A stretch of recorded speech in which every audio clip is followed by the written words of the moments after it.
Czemu nie lubię zaworów termostatycznych przy podłogówce? A no, dzisiaj się tego dowiesz w odcinku. Mamy tutaj wykonaną instalację grzejnikowo-podłogową. Niestety bez sprzęgła, tylko na zaworze termostatycznym i dodatkowej pompce.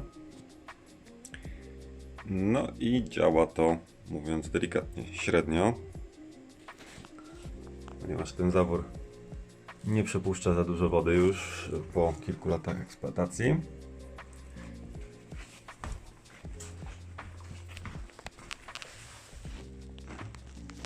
I jak możecie zobaczyć, tutaj przepływy, jeszcze o ile w łazience to coś jest, o tyle już w większych pomieszczeniach, gdzie pętle są dłuższe.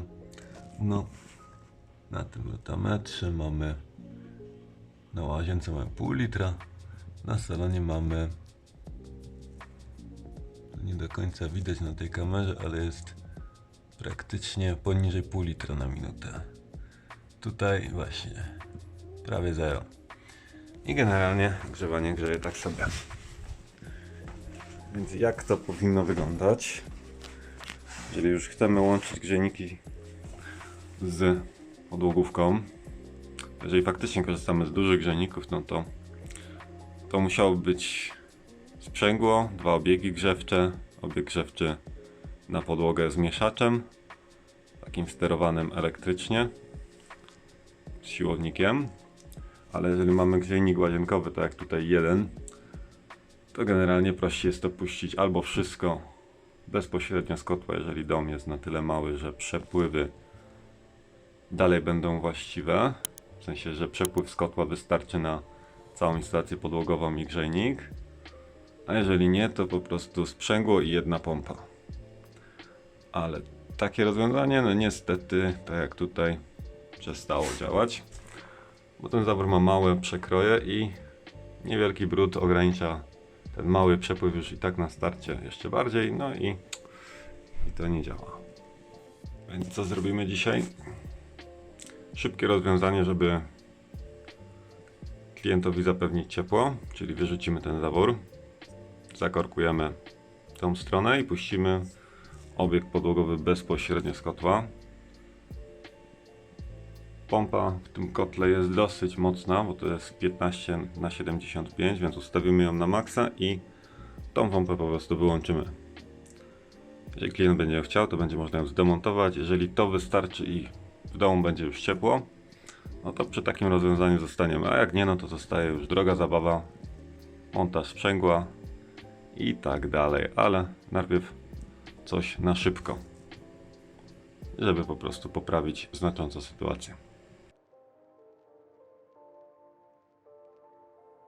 Przed chwilą wymontowałem zawór, więc on wygląda tak w środku. Jak widać, tam te przekroje raczej są niewielkie.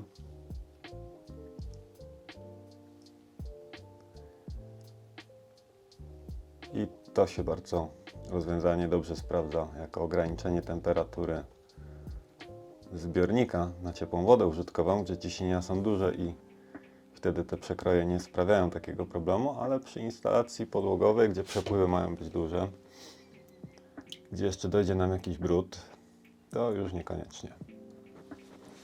Ja sobie przygotowałem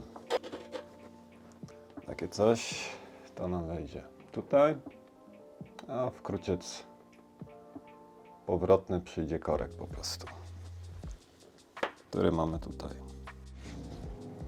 Ok, robotę mamy skończoną, także tak to wygląda zakorkowane i zmostkowane w zasadzie.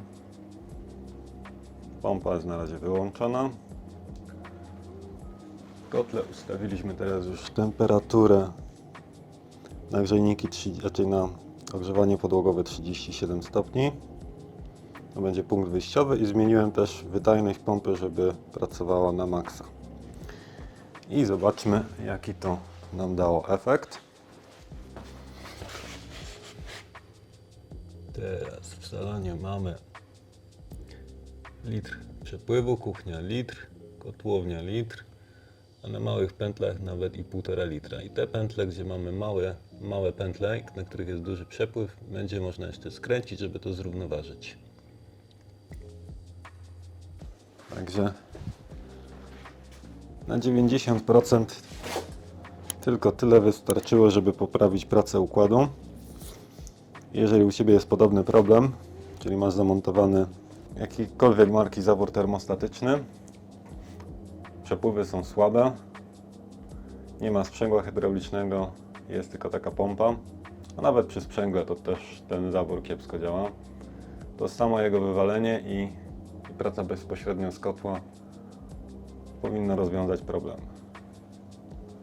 Jesteś to w stanie zrobić prawie sam. No, trzeba mieć po prostu kilka kształtek mosiężnych i tyle. A w przypadku nowych instalacji polecam po prostu grzejniki łazienkowe podpiąć bezpośrednio pod podłogówkę. W sensie mieć na tym samym biegu co podłogówkę, jeżeli to jest 1-2 grzejniki. Bo zaoszczędzi to kupę pieniędzy, przecież ta pompa, filtr, termometr, zawory, śrubunki i sam ten zawór to lekko 1500 kosztowały. A tak to byłoby to prościej i sprawniej. Także w przypadku nowych instalacji warto po prostu upraszczać sobie instalację, redukując koszty i usprawniając tak naprawdę działanie instalacji. A jak już chcemy mieć rozdzielony obiekt grzejnikowy i podłogowy, to niestety albo na bogato, albo wcale.